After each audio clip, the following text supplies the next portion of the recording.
나르시시스트에겐 이 두 가지가 꼭 있어요. 바로 지배와 통제에 대한 끊임없는 욕구입니다. 내용에서도 다루겠지만 아주 미묘한 방법으로 스리슬쩍 지배하려 하기 때문에 여러분이 그걸 알아차리기가 정말 어려워요. 그 마법 같은 재주를 어떻게 부리는지 함께 들어볼게요. 참고 도서는 여자는 왜 나쁜 남자에게 끌리는가입니다. 줄리아 로버츠가 주연한 영화 적과의 동침을 여러분 보신 적이 있나요? 이 영화에서 로라의 남편은 공적인 공간에서는 그녀를 트로피처럼 대하지만 사적인 공간에서는 뼛속까지 지배하려 듭니다. 이 점은 영화 곳곳에서 찾아볼 수 있는데요. 남편은 로라에게 부엌의 통조림들을 상표가 앞으로 보이게 정돈하라고 하고 화장실에 있는 수건들은 줄을 맞춰 걸어놓기를 요구합니다. 이런 정리정돈의 최종 목표는 결국 아내를 통제하고 지배하는 것이죠. 물론 이 영화에서 보여주는 나르시시스트와 그의 통제 욕구는 다소 극단적인 면이 있어요. 하지만 거의 모든 나르시시스트들이 연인 관계에서 상대방을 통제하고 지배하려 하는 것은 사실이며 이에 대한 욕구는 여러 가지 방법으로 표현돼요. 가장 극단적인 형태는 협박과 폭력입니다. 또한 설득과 감정적인 압박이 이용되기도 하고요. 마지막으로 자신의 매력과 아첨을 보기로 한 아주 미묘한 형태의 통제가 있습니다.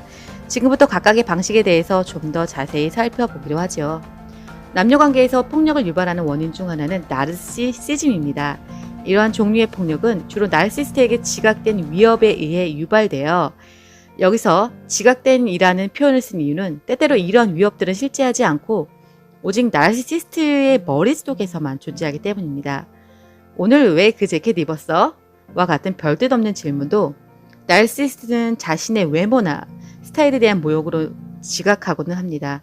또한 나르시시스트는 혼자 남는 것에 대해서도 위협을 느낍니다. 아주 잠깐 동안이라 말이죠. 일레리 여자친구가 친구들을 만나러 혼자 나가는 건 역시 나르시시스트에게는 위협으로 느껴지고 종종 폭력으로 이어지기도 합니다. 물론 지배에 대한 강렬한 열망은 연인관계에 좋지 않은 영향을 끼쳐요. 나르시시스트의 여자친구는 남자친구가 화내는 것을 피하기 위해 조심스럽게 행동하기도 하지만 이것이 장기적인 해결책은 되지 못하죠. 그녀들은 자신을 무력하게 느낀 나머지 때로는 남자친구를 대신해 변명을 하기도 해요. 그를 비난하지 말았어야 했어. 그 사람은 요즘 엄청 스트레스를 받고 있거든. 하는 식으로 말이죠. 나르시시스트의 여자친구를 지배하기 위해 사용하는 또 다른 방법은 강압적인 압박입니다. 성적인 욕구를 충족시키기 위해 특히 이 방법을 많이 쓰는데요. 연애 초기 단계에서 나르시시스트들은 성적인 관계를 진전시키기 위해 여자친구를 압박하곤 합니다. 여자친구가 원하는 것 이상으로 말이죠. 여자친구를 압박하기 위해 나르시시스트는 겉으로는 온갖 매력을 동원하지만 그 뒤에는 보통 보이지 않는 협박이 살짝 가미되어 있기 마련입니다. 때때로 그들은 자신의 성적 욕구가 충족되지 않으면 헤어지겠노라고 협박을 하기도 하죠. 어떤 경우에는 여자친구의 거부에 상처받은 양 행동하고 죄책감을 유발함으로써 성관계를 가지려 하기도 합니다. 극단적인 경우에는 강간을 하기도 하죠.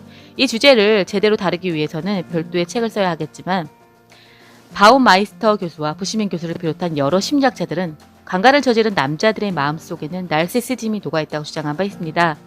나르시시스트들은 자신들이 원하는 것을 얻기 위해 여러 가지 미묘한 수책들을 동원하기도 해요. 사실 이런 수책들이 육체적인 학대보다 더 일반적이죠. 그들은 아첨이나 감언이설 혹은 특유의 매련을 발산하는 식으로 연인은 자신의 명령을 따르도록 종용합니다. 한 여성이 얘기해 주었던 아주 인상적인 예를 들려드리죠. 그녀의 남자친구는 종종 자신의 옷을 다림질하라고 시켰다고 합니다.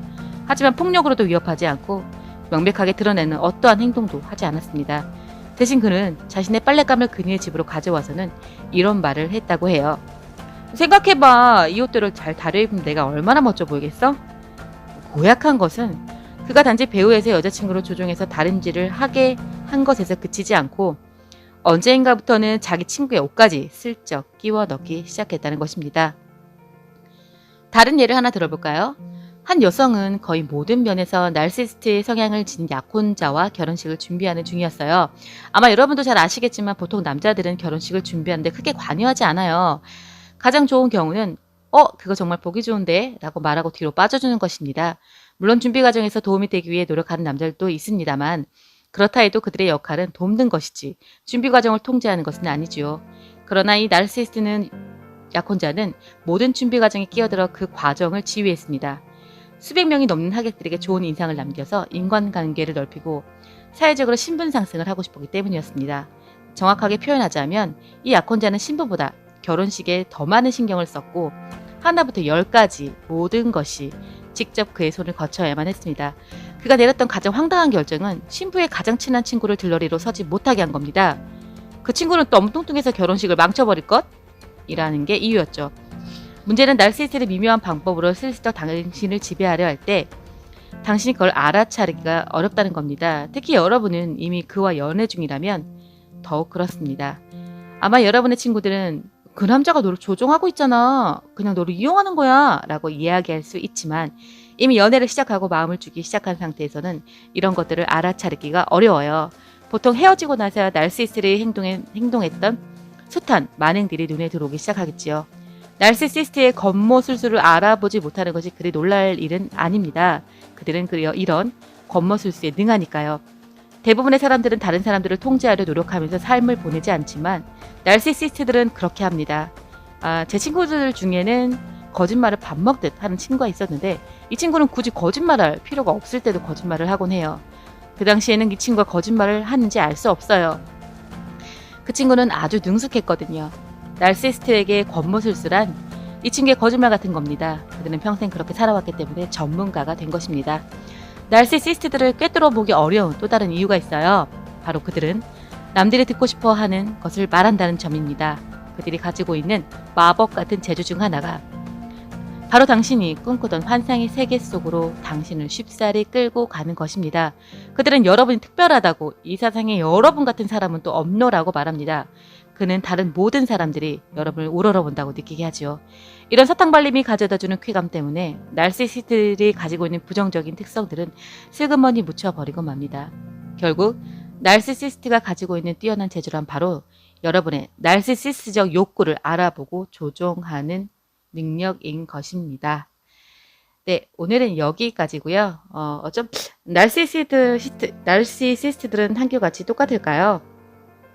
정말 어떤 분의 말처럼 날시시스트 양성학교라도 있는 것처럼 말이죠. 늘 강조하지만 우리는 그들을 변화시킬 수 없습니다. 현재 날시시스트들을 만나고 있는 분이 계시다면 하루라도 빨리 떠나오시길 바랍니다. 저는 그럼 다음 시간에 뵙겠으며 여러분 더 이뻐지세요. 감사합니다.